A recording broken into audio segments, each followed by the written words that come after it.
শুরু হচ্ছে আমাদের আজকের যাত্রা অনুষ্ঠান। সাত টাকার সন্তান। রচনা ভৈরবনাথ গঙ্গোপাধ্যায়, নির্দেশনা পুষ্কর চন্দ্র কাপাসী, সহ নির্দেশনা অধীর কাপাসী, সমর কাপাসী ও অমর দাস। নাট্য উপদেষ্টা শ্রদ্ধেয় মানিক ঘোষ। ব্যবস্থাপনা বাপন দাস, অগ্রণী কাপাসী, সঞ্জয় ঘোষ, শিশির দাস, পরেশ দাস, রাজু দাস, নিরঞ্জন ঘোষ।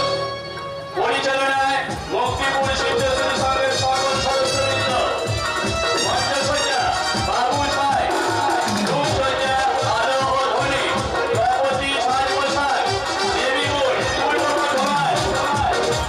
আবহ সঙ্গে বাপি রায় ও বাসুদেব মালিক।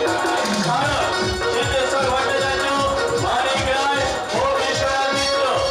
দল ম্যানেজার সনাতন দাস। প্রচার মধুসূদন ঘোষ। শুরু হচ্ছে ভৈরবনাথ গঙ্গোপাধ্যায় রচিত, পুষ্কর চন্দ্র কাপাসী নির্দেশিত অশ্রু সজল যাত্রাপালা। অন্যায় আর অত্যাচারের সংসার ভেঙে খান খান প্রতিবাদ নিবেদন তার খোঁজে ছুটেছে সাত টাকার সন্তান।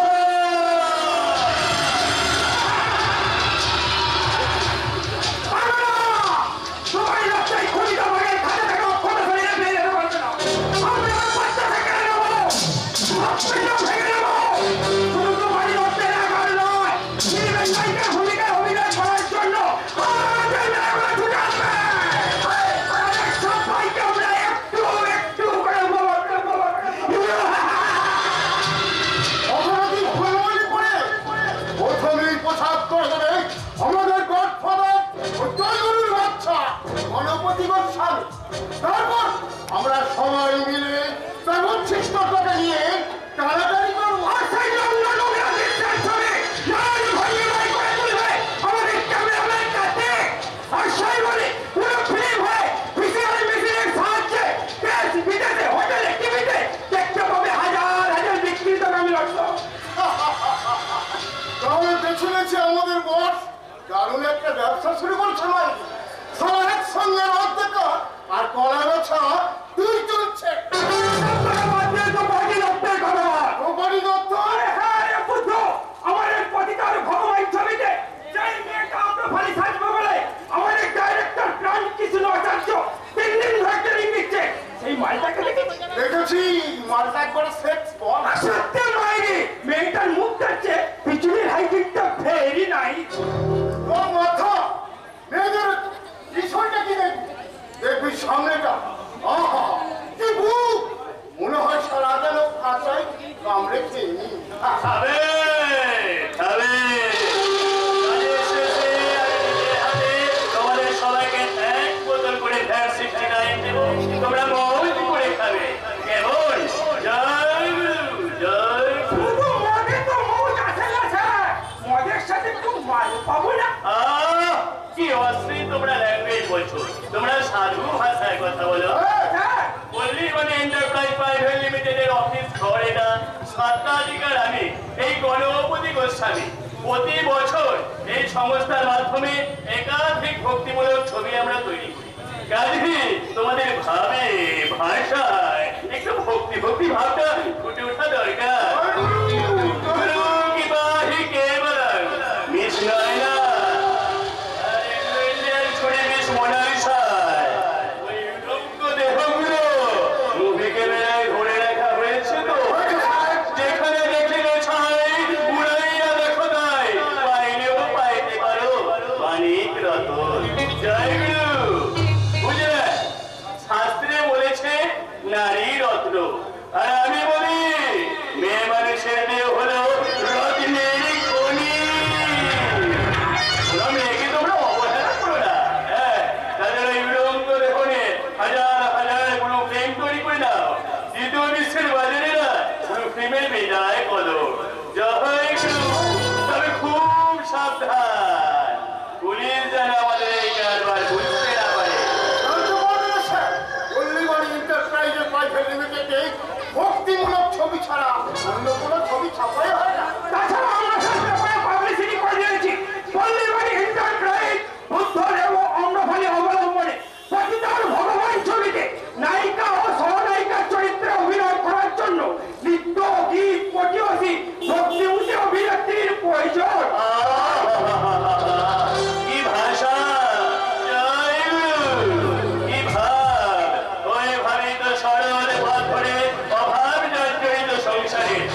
নিজে এসে বলবে।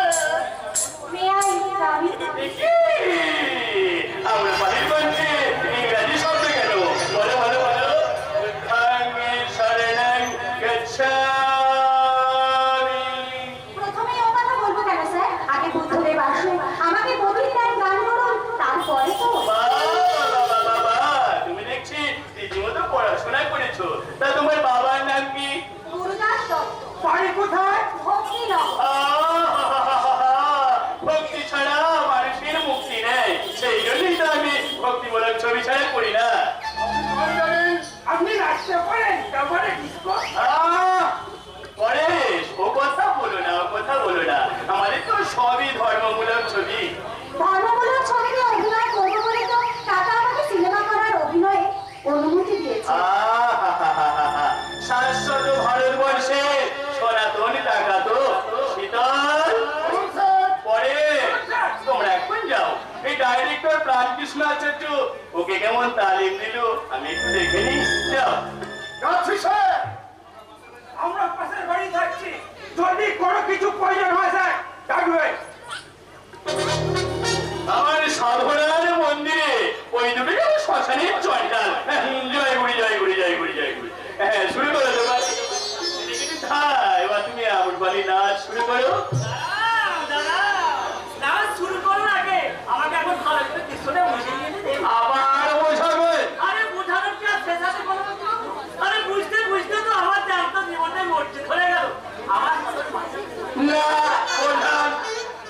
শোনো তাদের শোনো জনপথের সর্বশ্রেষ্ঠ সুন্দরী নর্তকী রাজপথে বেড়েছেন মিসিস অফিস তারে তার যৌবন ছন্দিত পদক্ষেপনে বেঁচে উঠেছে পাগল করার নতুনের শব্দ নর্তকী আমরা বলি তার রাতের উদ্দেশ্যে অতিথির জন্য গেয়ে ওঠে।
আপনি এখন এখান থেকে জানতো ডাইরেক্টর মশাই। তাই না? আমি বড় ভালো করে বুঝিয়ে দিই। বোঝান বোঝান ভালো করে বোঝান। আরে পেটে খেলে যে পিঠে সয় সেই কথাটা ভালো করে আম্রপালিকে বুঝিয়ে দিন। আমার কথার মানেটা বুঝতে পেরেছেন? অসভ্য, অভদ্র, আমার মুডটাকে একবারে নষ্ট করে দিল। জয় গুরু জয় গুরু জয় গুরু। হ্যাঁ, এবার ভক্তি গদ গদ কণ্ঠে বলো আমরা বলি বুদ্ধাঙ্গং শরণং গচ্ছামি। বুদ্ধা শরণং গচ্ছামি।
সমুদ্র সৈকতের ঝাউবন থেকে জনৈক যুবতীর মৃতদেহ উদ্ধার, প্রকাশ্য রাজপথে যুবক খুন, ডায়মন্ড হারবারের নদীর ধারে এক স্বামী পরিত্যক্ত বধূর উপর একাধিক পুরুষের পাশবিক অত্যাচার, শহরের এক হাসপাতালে মহিলা চিকিৎসক ধর্ষণ ও খুন, চাকরির ইন্টারভিউ দিতে গিয়ে কুমারী মায়েরা সেনগুপ্ত বাড়ি ফেরে দিয়ে। এই যে শুনছো, শোনো। আমার বোন স্কুল থেকে বাড়ি ফিরেছে পার্বতী? হ্যাঁ, কিছুক্ষণ আগে বাড়ি ফিরেছি। ফিরেছে? যাক, নিশ্চিন্ত। অন্তত আজ আমার অষ্টাদশী বোন বিদিশা বাড়ি ফিরে এসেছে। আচ্ছা পার্বতী, তুমি একটা কথা বলতে পারো? ওই বড় রাস্তার মোড়ে ওই চায়ের দোকানের ধারে ওই ছেলেগুলো আর বিদিশাকে দেখে চিন্তায় কিনা জানো? এসব তুমি কি বলছো গো? কবি সুকান্তের একটা কবিতায় লেখা আছে, বিপজ্জনক 18 বছর বয়সে জানে না তো ভয়, প্রধানের হাতে যায় ভাঙতে পাথর বাঁধা। এই বয়সে কেউ মাথা নেওয়ার নয়, 18 বছর বয়স জানে না তো ভয়। তাই এই 18 বছর ছেলেদের প্রতি ওদের নজর বেশি। তুমি কাদের কথা বলছো বলো তো? যারা অন্তত 2 বার 18 পেরিয়ে গেছে, যারা 3 বার 18 অতিক্রান্ত করে 54 কোটার পা দিয়ে তুলে কলম লাগিয়ে নতুন করে যুবক থাকছে, আর একটা চৌবনকে নিয়ে যারা মিছিলে মিটিংয়ে স্লোগান দিচ্ছে, ইয়াংকি কালচারে ট্যাবলেট খাইয়ে যারা এদেশের যুব সম্প্রদায়কে বস্তান তৈরি করে ওইসব দোপাটি দত্তদের বাড়ি ফেরা আটকে দিচ্ছে, সেই 4-18 দলকে বিদিশাদের শত্রু। তুমি কি পাগল হয়ে গেলে নাকি? সমাজ বিজ্ঞানে পাশ করে তুমি সাংবাদিকের চাকরি করছো, সমাজ শিক্ষার উপর থিসিস নিয়েছো। আচ্ছা তুমি বলো তো, নিজের স্ত্রীর প্রতি তুমি কি কোনো সংবাদ রাখো?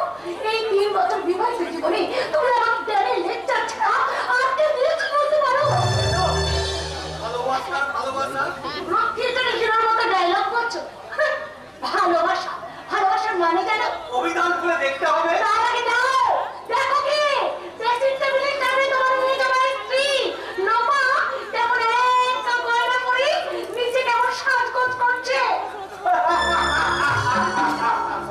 সংবাদপত্রের শিরোনাম, আজ থেকে ভালোবাসা মানে গহনা। তোমার লজ্জা করছে না? না পার্বতী, লোপাকে গহনা দিয়েছে তার বাবা গণপতি গোস্বামী, আমার ভাই তপ্পেন্দু দেয়নি। না, তোমার ধারণা ভুল। আমার ধারণা কখনো ভুল হতে পারে না পার্বতী, কারণ আমার মা আমাকে ভুল শিক্ষা দেয়নি। তাই তো আমার নির্ভুল শিক্ষা আমি ছড়িয়ে দিয়েছি আমার 2 ভাই আর বোনের জীবনে। সত্যকে জয়ী করার জন্য আমার মেজ ভাই আজ ব্যারিস্টার। দাদা, সেই মামলার রায় আজ বেরিয়েছে। টোটালি সত্যের উপর আর্গুমেন্ট করে আমি আমার মক্কেলকে জিতিয়ে দিয়েছি। পার্বতী, আমার নির্ভুল ধারণার ফসল।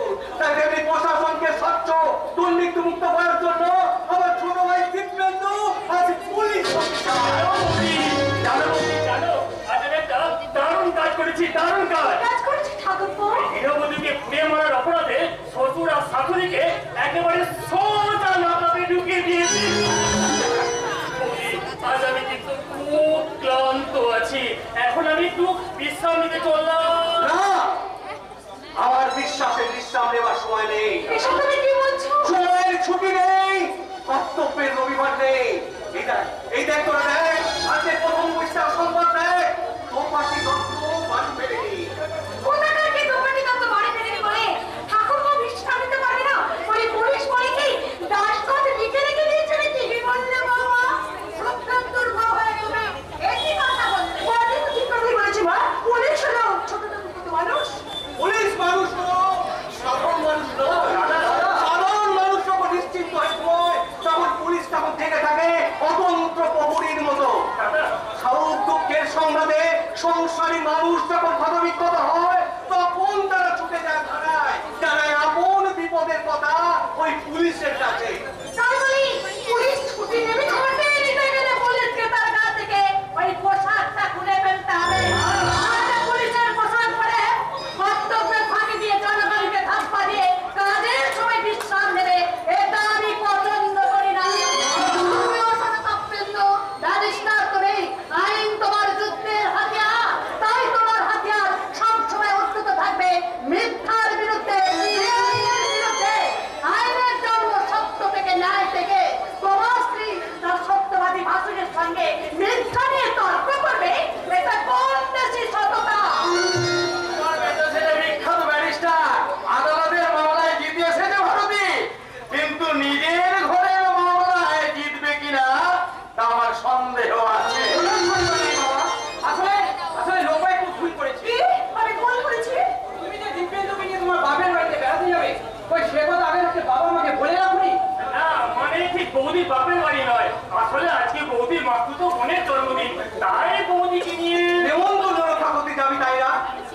পার্টি দপ্তরকে বাড়ি ফিরে নিয়ে এই সংবাদ কি তোর কর্মের নিমন্ত্রণ নয়? তাই মানবিকতা রক্ষার অধিকারে আমি আমার মেজ ভাই তাপেন্দুকে দিয়ে ওই তো পার্টির অপহরণকারীদের বিরুদ্ধে আদালতে মামলা দায়ের করবো। আজ পুলিশ অফিসার দীপেন্দু বহুদিন বাস্তুত মনের জন্মদিনের নিমন্ত্রণ ক্যান্সেল করে তোকে এখনই তো পার্টি দপ্তরের অন্বেষণে বেরিয়ে যেতে হবে। জয় গুরু, জয় গুরু। একেই বলে সৎ সাংবাদিক। শুধু অন্বেষণ করলেই চলবে না বাবাজি। হ্যাঁ, ওই দোপারি দত্তির অপহরণকারী সেই সমাজ বিরোধীদেরকে অবিলম্বে গ্রেপ্তার করতে হবে। আসুন আসুন বিআই মশাই। না এসে পারলাম কই বেমশাই, দুর্ঘটনা ঘটেছে আমার এলাকায়, তাই দাবি তার তাড়াতাড়ি প্রতিকার হয় সেই ব্যবস্থা আমি করতে এলাম। জয় গুরু। এসেছেন, ভালোই করেছেন। আমি তো মানুষ বাবাজি। ওই যে একটা গান আছে না, আজকাল খুব রেকর্ডে বাজছে, কোথায় রবীন্দ্রসঙ্গীত হবে। মানুষ মানুষের জন্য, জীবন জীবনের জন্য। দেশের কি করুণ অবস্থা হলো বলুন দেখি, কোথাও এক বিন্দু সহানুভূতি নেই। তোমার না সহানুভূতি দেখাতে বাড়িতে আসতে হবে না, তার জন্য বাড়িতে অনেক লোক আছে। বাটি আমি গয়নাঘাটি গুলি রান্নাঘরে রান্না করতে চললাম, কারণ কোথাকার কি তোমাটি দত্ত বাড়ি ফেরেনি বলে রান্নাঘরটা রান্না করতে পারে না। মাকে আমার গয়না পরে কি সুন্দর মানায়। তা বড় মেয়ে, তুমি গয়না পরো না কেন? কি বললি? আমি গয়না পরি না? আমি অনেক গয়না পরি, তবে সেটা ভালোবাসার গয়না তো, তাই খালি চোখে সেটা দেখা যায়। তুই কি ভাবছিস রে শুভেন্দু? ভাবছি ভাবছি শেষ পর্যন্ত কি আমার বিশ্বাস বাড়ি ফিরবে না? যে সমাজ গড়ার স্বপ্নে আমি জীবন, সেই স্বপ্ন কি নিয়ত হবে এই সংসারে লোভের ছুরিতে? আততাই এসেছে। সংবাদপত্রের রিপোর্টার শুভেন্দু বাড়ির বাড়িতে রাত 3 বছর আগে আততাই অনুপ্রবেশ ঘটেছে। বাবা, বাবা, আপনি কি দেখে পছন্দ করে আপনার বড় বৌমাকে এনেছিলেন? বলুন বাবা, বলুন। আমি বলতে পারবো না রে শুভেন্দু, আমি বলতে পারবো না। তবে আমি আমার অক্ষমতা স্বীকার করে বলছি, ঈশ্বরচন্দ্র বিদ্যাসাগরের বন্য পরিচয়ের প্রধানত্ব তাকে আকারে যোগ করলে দেওয়া হয়। আমার জানা ছিল না। আমার জানা ছিল না।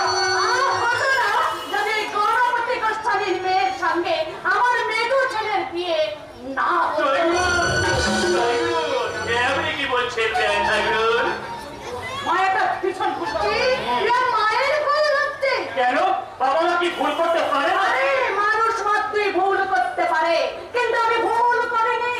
লোক তোদের বাবাকে মাঝে মাঝে ভুল পথে নিয়ে গেছে, কিন্তু আমি জানতে পারা মাত্র তাকে জোর করে টেনে নিয়ে এসে আমি সত্যের সীমানায় কাজ করেছি।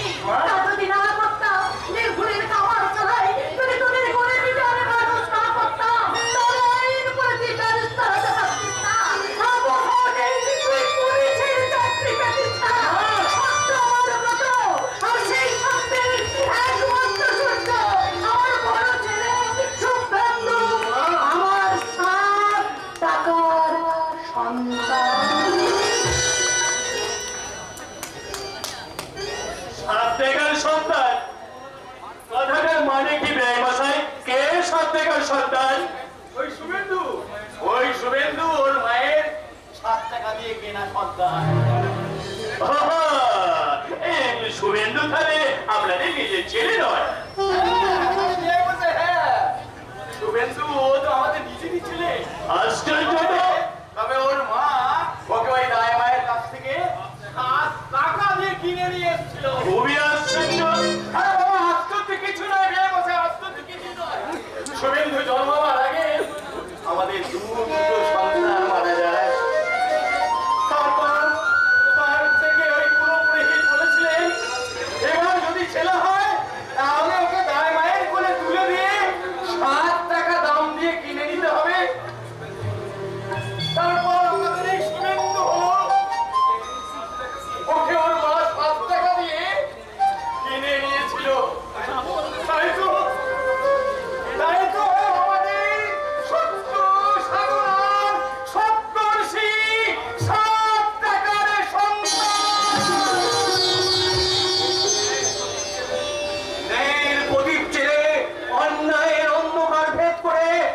মুছিয়ে দিতে চাই নির্যাতিতার চোখের জল। সন্তাপেন্দু, যেমন করি হোক দোকানি দত্তের বাড়ির ঠিকানা তোকে জোগাড় করতে হবে। আর দিব্যেন্দু, যে কোনো মূল্যেই হোক এদেশের অসংখ্য দোকানি দত্তদের তোকে বাড়ি ফেরাতেই হবে। রমেশ, আমি কি দাদা বাড়াবাড়ি আমার সহ্য হয়? সহ্য করে না, সহ্য করে না, প্রতিবাদ করো। ঠাকুর রামকৃষ্ণ বলেছেন, ছবলে মারতে না পারলেও বশ করতে ছিল না। জয় গুরু। আসলে তোমার দাদা সস্তার নেতা ছেড়ে এই দেশবাসীর সব দুর্দশা মোচন করে দিয়ে দেশটাকে রাতারাতি স্বর্গ করে তুলতে চায়। মূর্খ, কি বলে মূর্খ? কারণ সে জানে না যে যে দেশের শাসক শতকের ভূমিকায় অবতীর্ণ সে দেশের উন্নতি যে কখনো হয় না, সেই কথাটা একটা পাগলেও বোঝে। জয় গুরু, জয়। আপনি এমনি চলে যাচ্ছেন বাবা? হ্যাঁ, পশ্চিমবঙ্গে এন্টারপ্রাইজে কাজের পাহাড় জড়ো হয়ে যাচ্ছে বাবাজি। কাজ ছাড়া কি মানুষ আছে বাবা? কাকা, কাকা, আমি মেয়ের বাড়িতে যখন এসেছেন তখন দুটো কিছু মুখে না দিয়ে জয় গুরু, জয় গুরু। আমি সন্ধ্যায় গুরু বন্দনা না করে জলস্পর্শ করি না বাবাজি, তুমি কিছু মনে করে না। আমি পরে বড় না একদিন এসে দুদিনের খাওয়াটা না হয় একবারে খেয়ে যাবো। তুমি বলো ওই লোক বাবাকে নিয়ে না আমাদের বাড়ি একদিন এসো, তোমার সঙ্গে আমার অনেক অনেক কথা আছে। জয় গুরু, জয়। কথা শুনবে মেজদা, শুনবে। তুমি তোমার বড় লোক শ্বশুরের কথা বিনা প্রতিবাদে শুনবে, কারণ ওদের ইচ্ছার সিঁড়ি মারিয়ে তুমি তোমার সৌভাগ্যের স্বর্ণ শিখরে পৌঁছে যাবে মেজদা, সৌভাগ্যের স্বর্ণ শিখরে পৌঁছে যাবে। না কি করে সম্ভব? ওখানে প্রাচুর্য আছে কিন্তু প্রাণ নেই, ওখানে অহমিকা আছে কিন্তু আন্তরিকতা নেই। তাই তো আমি আমার মহান আদর্শকে বিলিয়ে দিয়ে না না এদিকে লোপা তোর ব্যাপারে একমাত্র সন্তান, ওর সুখ ওর শান্তির কথা আমি আমি ভাবতে পারছি না, ভাবতে পারছি না।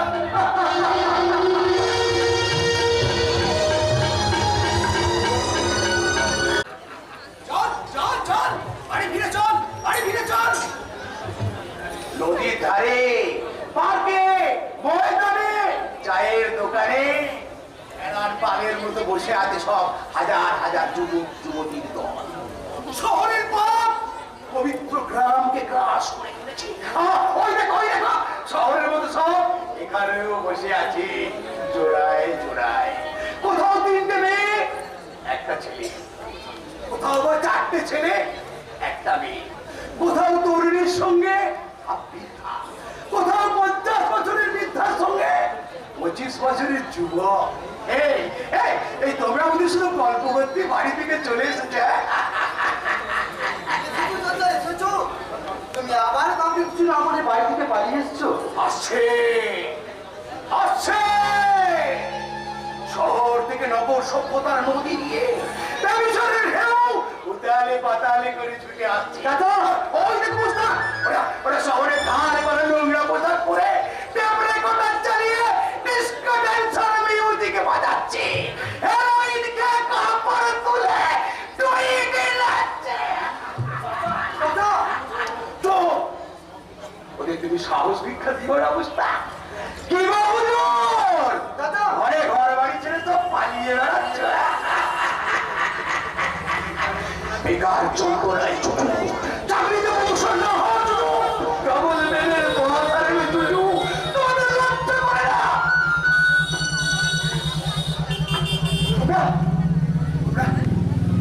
গ্যারারি চুটুর গ্যারারি ছেলেমেয়েরা কেউ স্ত্রীকে ঠকিয়ে, কেউ স্বামীকে ফাঁকি দিয়ে এক্সট্রা পেনের মুশগুলে আছে। কাজে জগতে তাহলে তোমার কথাই ভাবছে।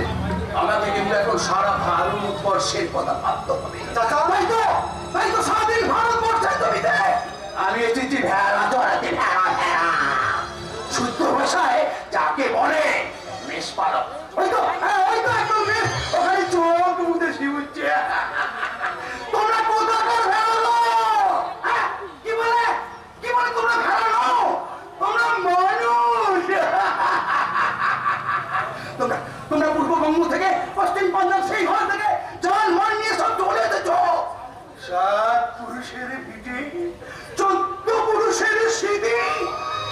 ফেলে তোমরা চলে এসেছো।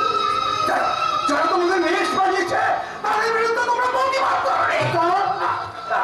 একটু তোমরা অপেক্ষা করো, আমি ক্ষুদিরামকে ডেকে নিয়ে আসছি।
একটা গাধা, সাম্রাজ্যবাদী ব্রিটিশেরা সেই গাধা গায়ে গিয়ে 200 বছর মদ খেয়েছিল।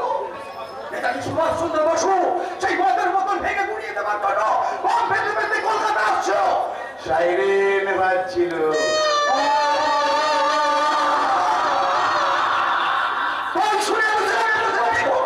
সেই গাধাটাকে ছিঁড়ে টুকরা টুকরা করে দিল। এখন আমার মনে হচ্ছে ওই গাধাটা আরো টুকরো টুকরো হয়ে যাবে, কিন্তু সুজুর ভয়ে পালিয়ে বেড়ালো ওই মেষশাবকের দল।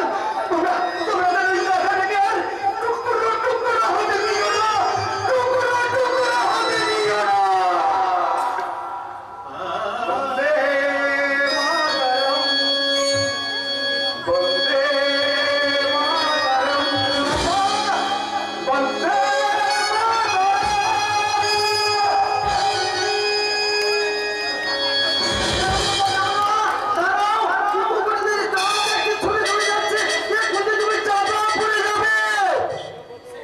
সেই থেকে দাঁড়িয়ে দাঁড়িয়ে পাথর চন্দ্র, অথচ এই হৃদয়ের চন্দ্রার কথা আমি কাউকে বলতে পারছি না। জগদীশা আর তো বাস নেই, তাই না বলতে? আর বাস তো এই কিছুক্ষণ আগেই ফিরলো, আর সেই বাসই তো আমি কলকাতাতে ফিরলাম। তোমারই বুঝি আজও বাড়ি ফিরলো না? আচ্ছা আচ্ছা মুস্তাকদা, তুমি তো ওই কলকাতার সিনেমা কোম্পানিতে চাকরি করো, তুমি কোথাও দেখোনি আমার ছোটবাগিনী কোনটাকে? ওই আর দেখলাম নীতিশ, দেখলে আমি তাকে সঙ্গে করে নিয়ে আসতাম না। বলতে সেই 10 দিন আগে ইন্টারভিউ দিতে গিয়ে আর বাড়ি ফিরল না। কাকা কলকাতায় গিয়ে কাকে কি বলে এলো, খবরের কাগজে খবর বেরোলো দ্রৌপদী দত্ত বাড়ি ফেরেনি। দ্রৌপদী কি আর সত্যি কোনোদিন বাড়ি ফিরবে? জানি না ভাই, আমি কিচ্ছু জানি না।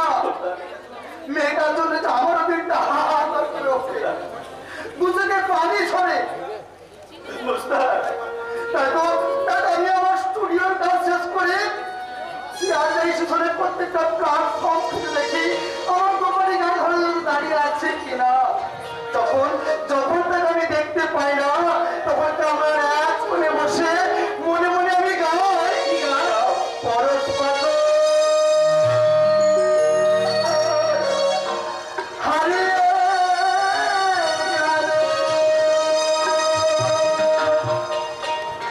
কোথায় কি তা জানি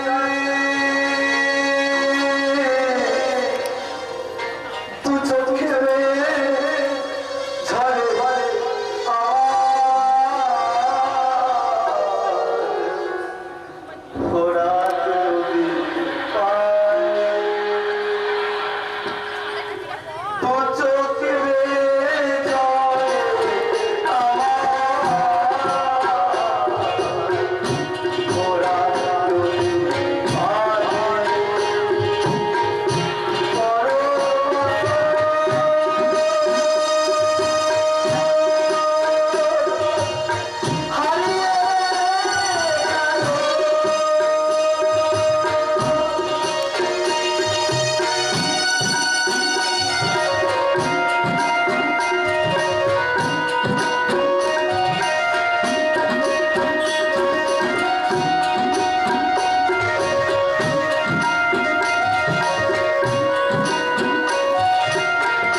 জল ফেললে কি দোপাটি বাড়ি ফিরে আসবে?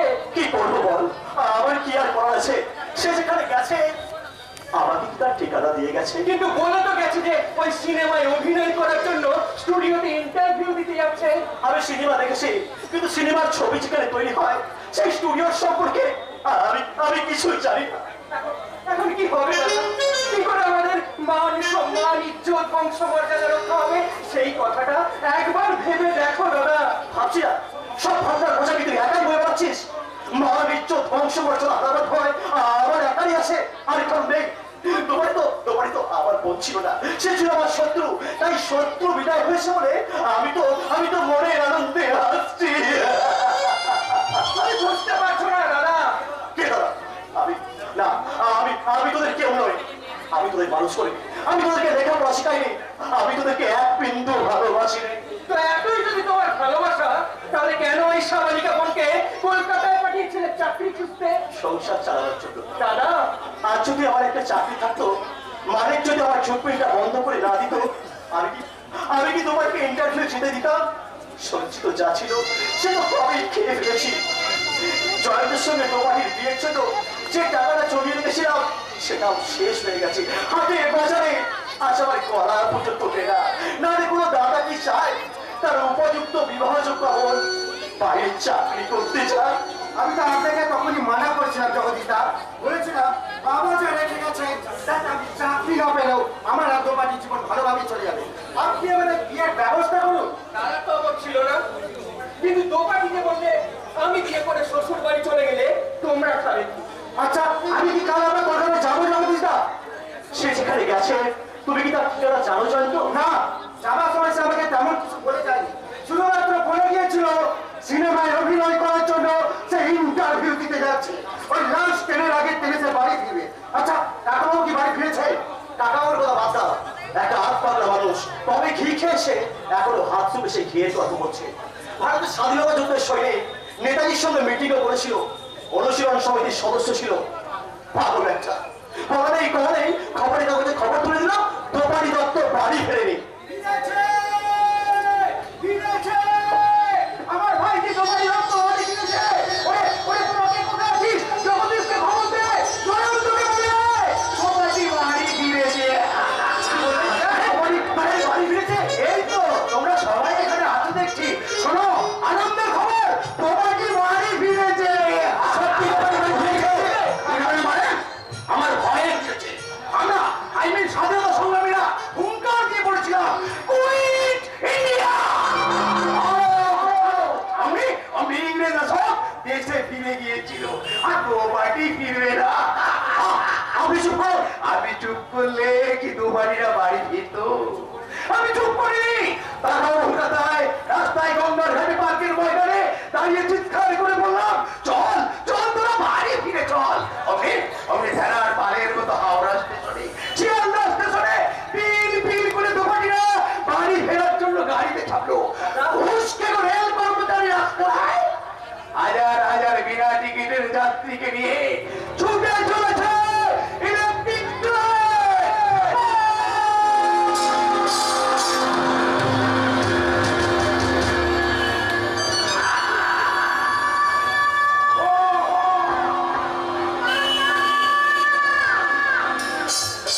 ট্রেনের চাকা ট্রেন টেনে গাড়ি থামিয়ে দিয়ে ভক্তিনগর স্টেশনে নেমে পড়লো স্বাধীনতা সংগ্রামীরা একমাত্র পরাধীর ভাইজি কুমারী দোপাটি দত্ত। এতদিন তুই কোথায় ছিলিস দোপাটি? বাইরে বাইরে মানে? বাইরে আমরা শুটিং করতে তোরচাচি গিয়েছিলাম। দোপাটি, তোমরা সবাই আমার জন্য ভীষণ চিন্তা করছিলে, তাই না? না, একদম না। ভাবো কেন? আজ তুই সামারিকা, তাই রাতের ট্রেনে বাড়ি ফিরবি বলেও যখন 10 দিন বাড়ি ফিরিস আমরা তো মনে আনন্দে খেয়েছি, ঘুমিয়েছি, আর কত কত আনন্দ করেছি। তুই জানিস না বোন, এই 10টা দিন যে আমাদের কিভাবে কেটেছে সে কথা আমরা তোকে বুঝিয়ে বলতে পারবো না। তুমি অন্তত তোমার গন্তব্যস্থলের ঠিকানাটা আমাদেরকে জানিয়ে যেতে পারবে। পারতাম, চাইলে আমি আরো অনেক কিছু করতে পারতাম। তোমরা তোমাদের চোখের জলগুলো মুছে ফেলো। এই দেখো আমি আমাদের সংসারের জন্য এক ব্যাগ হাসি নিয়ে এসেছি। এই দেখো, এটা সুখের হাসি, এটা শান্তির হাসি, আর এটা আর হাসি। টাকা হাস নিতে হাস, আজ তুই প্রাণ ভরে হাস। আমাদের সব দুঃখের দিন আজ শেষ হয়ে গেল রে ভাই। তোমার সিনেমা নায়িকা হয়ে প্রথম শুটিং করে আমাদের জন্য টাকা নিয়ে এসেছে, টাকা, ব্যাগ ভর্তি টাকা। জয়ন্ত, তুমি দোপাটিকে নিয়ে বাড়ি এসো, আমি ততক্ষণ বাড়ি গিয়ে ওর জন্য খাবার আর বিশ্রামের ব্যবস্থা করছি। আমার জন্য দুই দাঁড়া দিচ্ছে, একেবারে দারুণ ব্যস্ত হয়ে উঠেছে। রাতারাতি আমার দ্বিগুণ, ওদের কাছে একেবারে দ্বিগুণ হয়ে উঠেছে। কি ব্যাপার জয়ন্তদা, তুমি হঠাৎ আমার দিকে এখানে অবাক বিস্ময় তাকিয়ে কি দেখছো? ভাবছি লাস্ট বাস তো অনেক হলো চলে গেছে, তুমি স্টেশন থেকে এলে কি করে? সে কথা পরে বলবো, তার আগে দেখো